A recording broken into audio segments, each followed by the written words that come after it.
চক compass এবং scale, আর তার সঙ্গে থাকবে একটি চাঁদা। চাঁদা ছাড়াও আমরা কোণ পরিমাপ করতে পারবো, কোণ অঙ্কন করতে পারবো। আমরা এখন এই চিত্রটি অঙ্কন করব। চিত্র অঙ্কনের ক্ষেত্রে আমরা সাধারণ নির্বাচন হিসাবে আমরা প্রশ্নটি ব্যবহার করব। কোন বৃত্তের এরূপ দুটি স্পর্শক আঁকো যেন তাদের অন্তর্ভুক্ত কোণ 60 ডিগ্রি হয়। এটা হলো প্রশ্ন। আমরা এটাকে এই প্রশ্ন দিয়ে সাধারণ নির্বাচন হিসাবে ব্যবহার করব। সাধারণ নির্বাচন,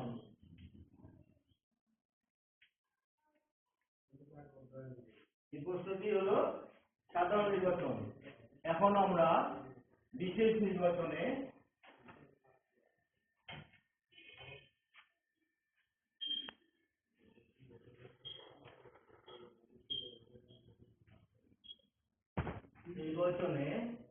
আমরা চিত্রটি অঙ্কনের চেষ্টা করব।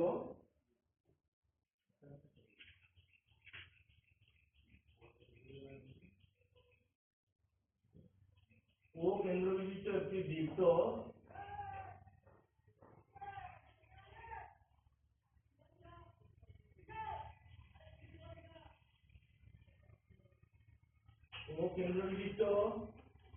ABD একটি বৃত্ত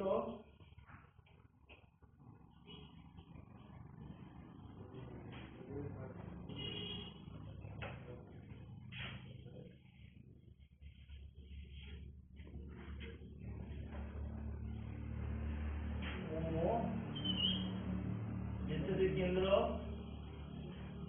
ABD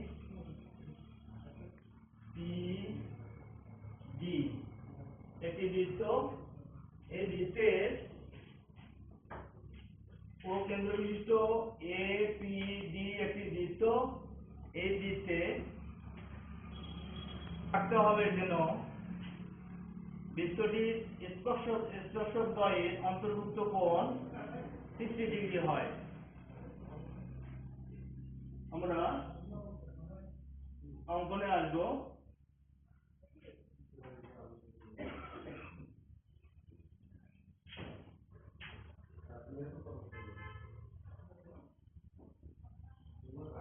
ও বিন্দু থেকে বৃত্তের যে কোনো ব্যাসার্ধ OA নিই,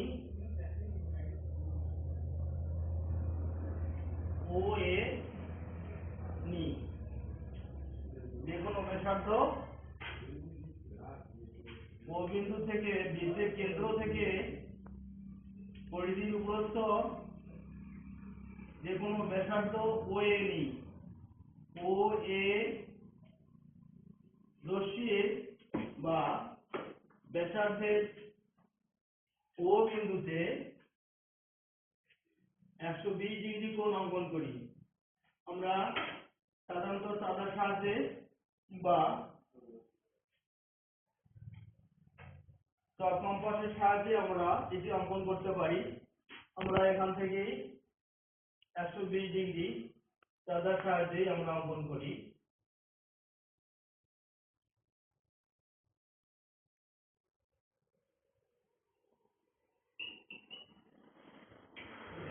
ডিগ্রি কোণ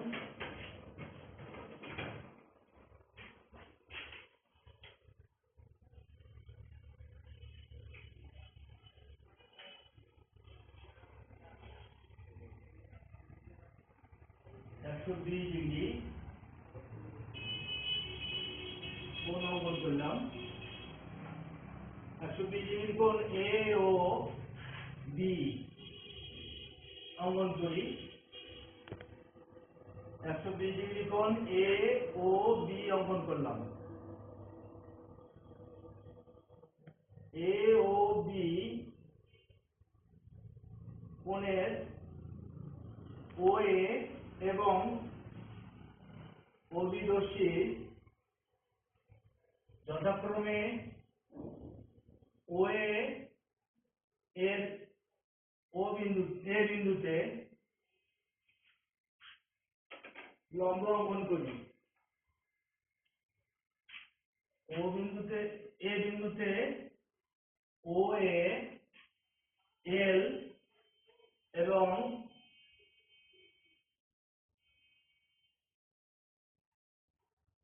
AL এবং BM অঙ্কন করি।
AL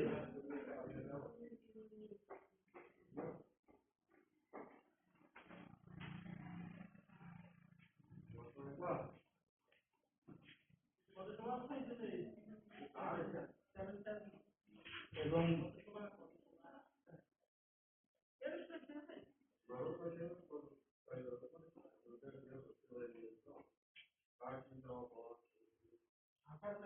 AL আর BM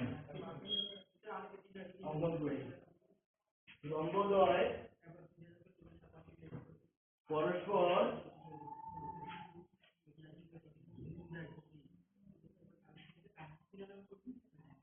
C বিন্দুতে ছেদ করে মিলিত হয়। এখানে আমরা লম্ব অঙ্কন করলাম AL এবং BM। AL BM লম্বদ্বয় পরস্পর C বিন্দুতে মিলিত হয়। C বিন্দুতে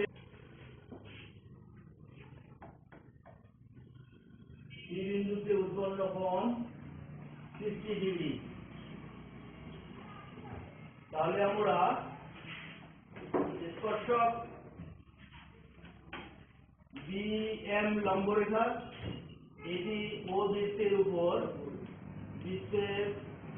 বিশ্বস্ত স্পর্শক AL বিশ্বস্ত স্পর্শক পরস্পর C বিন্দুতে ছেদ করে। তাহলে ACB স্পর্শক দ্বয়ের অন্তর্ভুক্ত কোণ C ACB এই স্পর্শক দ্বয়ের অন্তর্ভুক্ত কোণ 60 ডিগ্রি হলো। আমরা চিত্রটি অঙ্কন করলাম। প্রথমত বৃত্ত অঙ্কন করলাম। বৃত্ত অঙ্কনের পরে আমরা সাধারণত যে কোনো ব্যাসার্ধ OA নিলাম। যে কোনো ব্যাসার্ধ OA রশ্মির ও বিন্দুতে 120 ডিগ্রি কোণ অঙ্কন করলাম। 120 ডিগ্রি কোণ অঙ্কন করলাম। AOB 120 ডিগ্রি কোণ অঙ্কন করলাম। এই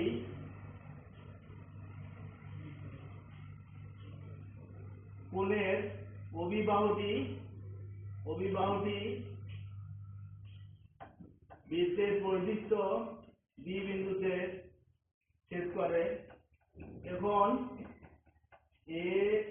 OA এবং OB এর A এবং B বিন্দু দিয়ে দুটি স্পর্শক অর্থাৎ লম্ব অঙ্কন করলাম বিএম এবং এএল। এই লম্বদ্বয় বা স্পর্শক দ্বয় পরস্পর সি বিন্দুতে মিলিত হলো। সি বিন্দুতে উৎপন্ন কোণ 60 ডিগ্রি উৎপন্ন হলো। আমরা এ থেকে বুঝতে পারলাম যে বৃত্তের দুটি স্পর্শক বা স্পর্শক দ্বয়ের অন্তর্ভুক্ত কোণ 60 ডিগ্রি হলো। এখন আমি তোমাদের সুবিধার জন্য একটি পোস্টার নিয়ে আসছি। সেই পোস্টারের মাধ্যমে তোমরা আরো পরিষ্কারভাবে বুঝতে পারবে। তোমরা এখন এই পোস্টারটি লক্ষ্য করো। চিত্র ওদিকে দেওয়া আছে, এখানে চিত্র হয়তো অস্পষ্ট হবে, এখানে পরিষ্কার ভাবে চিত্র দেওয়া আছে। এই চিত্রটি লক্ষ্য করো এবং এখানে অঙ্কনের বিবরণ এবং বিশেষ নির্বাচন অঙ্কনের বিবরণ দেওয়া আছে, একটু লক্ষ্য করো। সাধারণ নির্বাচন: কোন বৃত্তে এমন দুটি স্পর্শক আঁকো যেন তাদের অন্তর্ভুক্ত কোণ 60 ডিগ্রি হয়। আমরা চিত্র অঙ্কন করেছি। বিশেষ নির্বাচন: মনে করি ও কেন্দ্র বিশিষ্ট এপিডি একটি বৃত্ত। এপিডি বৃত্তে এরূপ দুটি স্পর্শক আঁকতে হবে যাদের অন্তর্ভুক্ত কোণ 60 ডিগ্রি হয়। অঙ্কন এর বিবরণ: 1. ও এ যে কোনো ব্যাসার্ধ নিই এবং এ ও বি 120 ডিগ্রি কোণ আঁকি। ওবি রশ্মিটি বৃত্তটিকে বি বিন্দুতে ছেদ করে। ওবি রশ্মিটি বৃত্তটিকে বি বিন্দুতে ছেদ করে। 2. ওবি রেখার উপর বি বিন্দুতে এবং ও এ রেখার উপর এ বিন্দুতে বিসি, আমরা এখানে বিএম এবং এএল দেখাইছি। এই বিন্দুটা পরস্পর সি বিন্দুতে মিলিত হয়। সি বিন্দুতে মিলিত হয়। তাহলে এসি ও বিসি নির্ণেয় লম্বদ্বয় এসি